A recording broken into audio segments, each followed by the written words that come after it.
I'm George Galloway. Welcome to the Galloway app. Thanks for downloading it, and do please spread the word. We want as many people as possible hearing straight from me what I actually think about events, large and small, national, local, personal and international.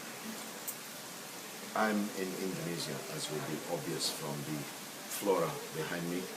I'm here for the Indonesian leg of my marriage.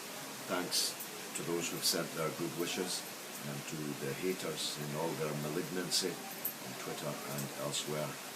Keep your hearts out. That's the last thing I'm going to say to you.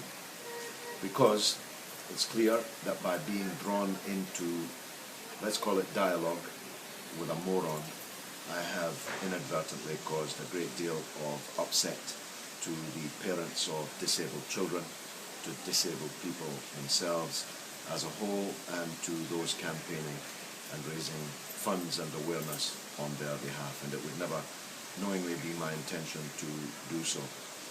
Let me tell you, in all candidness, when I left Scotland many years ago, the term that I used on Twitter meant moron. And when I used it, I too meant moron. And it was directed at a specific individual, a bigoted, sectarian Ranger supporter who had been relentlessly taunting me on a sectarian and bigoted basis. And I foolishly wrestled with a chimney sweep, and as we all know, you can't wrestle with a chimney sweep and come out clean. And I certainly haven't. The last straw for me was when he almost literally dug up the corpse of a deceased former parish priest of mine, a Father Jerry Nugent, who died amidst very extraordinary and tragic circumstances. That was the last straw. I couldn't take it anymore. It was very late in the night. I should have known better, even to be arguing with such a person.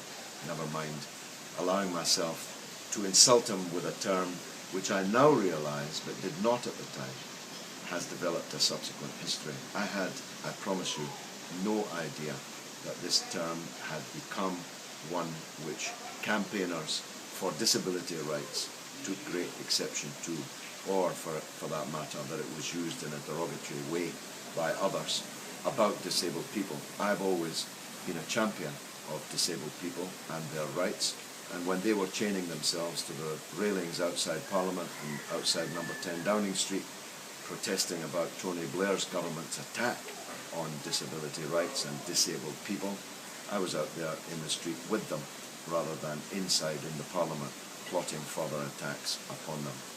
I'm sincerely sorry, especially to the parents of disabled children, some of whom have written to me in poignant terms which touched my heart. Anybody can have a disabled child. Anybody's child can become disabled. It would be an atrocious thing to do, willfully and deliberately, to hurt such parents. And I give you my most sincere promise that I did not intend to do that. Lesson learned. I don't intend to wrestle with any more chimney sweeps. I'll continue to use Twitter, but only to say what I have to say, not to respond to those who hate me.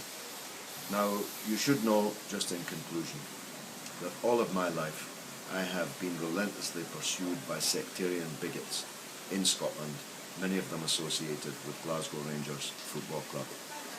My appeal on Twitter was for decent Rangers fans to substitute this man, because he was a disgrace, even to the debased standards of much of the Rangers' support. I really regret ever getting involved in a dialogue with such people, and I never will again, however much hatred they direct at me. But I'm a man, a human being, flesh and blood. I have feelings, and I had a reason to describe that man as a moron. If only I'd chosen the word moron rather than the word I chose, for which I sincerely apologize.